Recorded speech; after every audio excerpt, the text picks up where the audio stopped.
Great jumper, eh?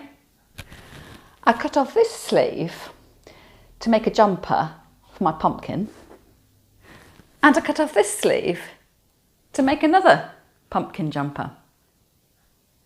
And if you'd like to watch that video, I'll leave a link to it so you can watch it after you finish with this one.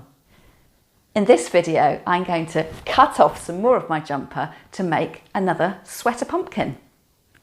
I'm Julie from Julie Davis Flower Workshops and Florist, the online flower arranging classes. To make your own sweater pumpkin, you'll need an old jumper. So this is the one I've already cut the sleeves off. I'm going to make use of the decorative ribbed section at the bottom of the body of my jumper and cut off a strip using my fabric scissors. The greater the width of the fabric or the wool jumper you cut off, the bigger your pumpkin will be. So my section here is probably about 20 to 30 centimetres deep. To make sure I cut in a straight line, once I have cut the first section, I fold that up and use that as the guideline for cutting the rest of the jumper evenly.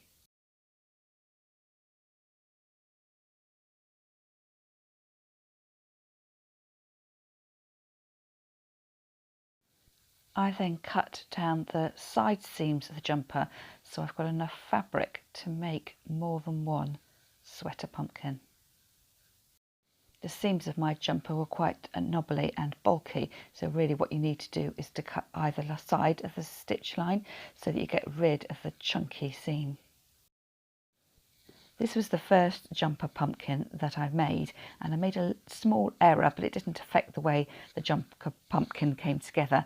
I should really have re-sewn the seams for my pumpkin, so I'm just using the front face of my jumper. I'm going to save the rest of the jumper for another pumpkin, so I should have re-sewn the seam and then run a running stitch along the top and the bottom of the jumper to gather in the edges. But what I'm doing here is showing you how I'm going to run a running stitch along the bottom of the rib section of the jumper and to gather up the sections together. So I am using, rather than a normal needle and thread, I've got a darning needle because it's got a really big eye to it, and I'm using a cotton crochet yarn, and this is really strong, so when I come to pull on my stitches to gather up together, it won't snap.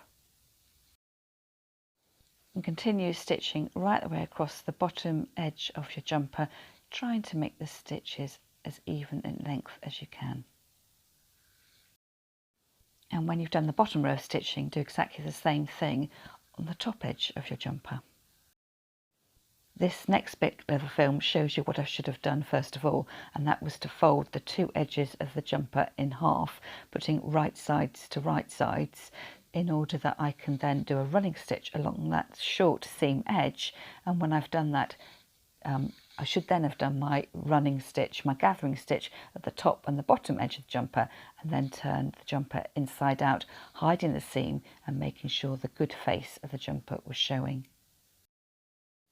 I like to finish off my stitching with two tiny stitches at the end, just holds everything fast so the stitches won't come undone.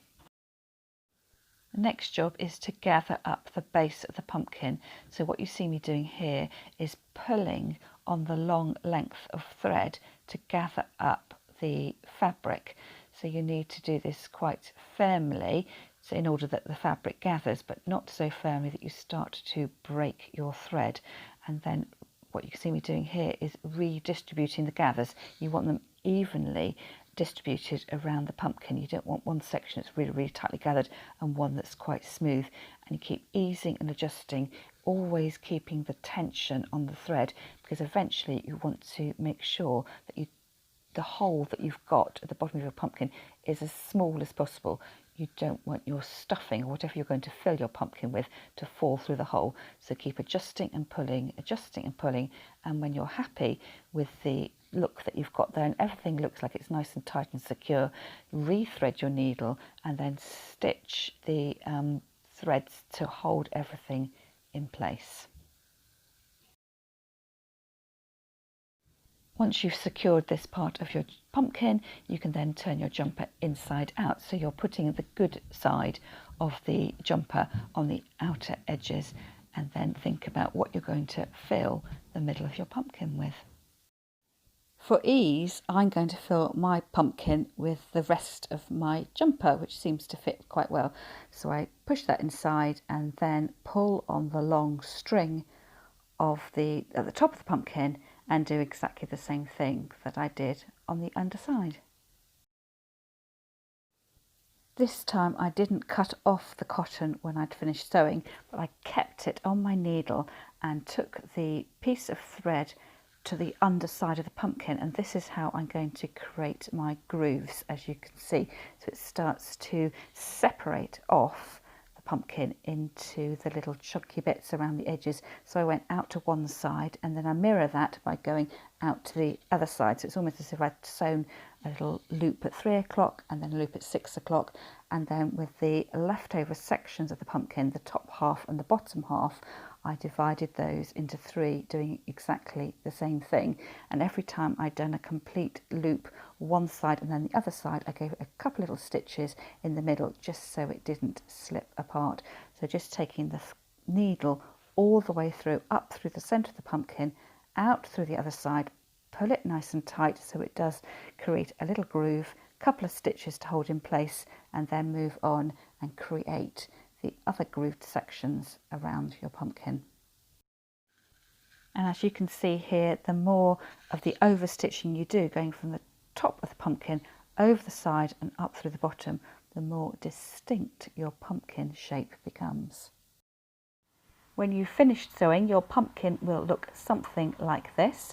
The one word of advice I would say is don't be too skimpy with your thread, and if it looks like you're running short, sew that piece off, a couple of little stitches and cut off the excess thread, and then restart with a brand new piece of thread, and then you can spend a little bit of time squeezing and shaping your pumpkin until you're happy with the overall shape. I'm going to add a stalk onto my pumpkin using this cork. I think it actually came from a bottle of artisan beer, so I'm going to hot glue that in place. It'll just take a few minutes for your hot glue to dry, so I'm going to go around the edge of the base of the cork and actually on the base as well, and just hold that down for a few moments until it dries in place. And you can have this off straight up and down or offset a little bit and have it at an angle for a more natural look. I'm going to add in some leaves as well, not really leaves, but using my black check ribbon, just have a flash of ribbon coming out of the side as if it was leaves that are actually naturally attached to the pumpkin. To stop my ribbon leaves from fraying, I'm doing a dovetail cut here. So I folded the ribbon in half lengthways and then I cut from the fold up and out towards the edge, the side edges of the ribbon.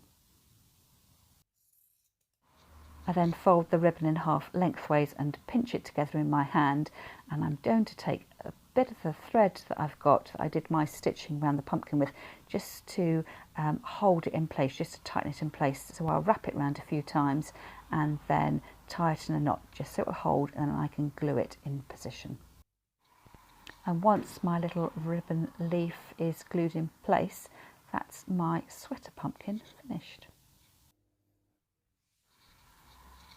Another way of making your pumpkin, and perhaps a smaller pumpkin, is to start off with a piece of fabric that is square. So it's sort of 2 squares, 1 oblong, and folded in half to make a much smaller square. So mine's probably about roughly a hand sized compared to the much larger pumpkin I made the first time round.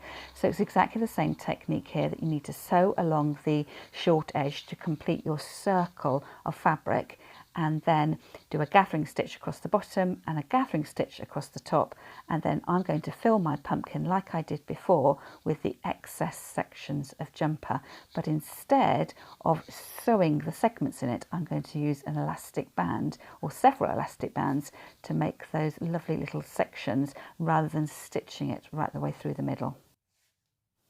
Once you've gathered up the top edge of your pumpkin and done a couple of little stitches to hold everything in place, this is the time for your elastic bands. So I'm using the really long elastic bands that you often find the postie has dropped in the street, and I've doubled them up first of all and wrapped them over the centre of the pumpkin, and then I will take 2 more bands and go and divide the pumpkin up into 6 sections.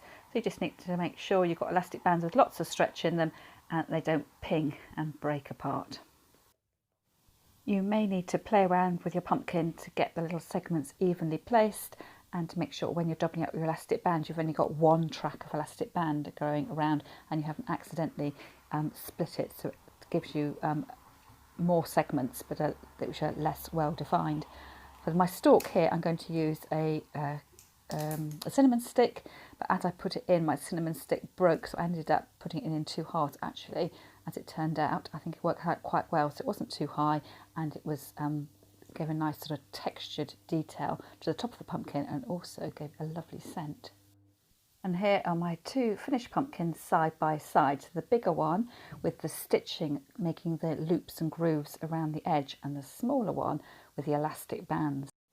You'll have to tell me in the comments which you prefer, the one with the wine cork stalk or the cinnamon stalk.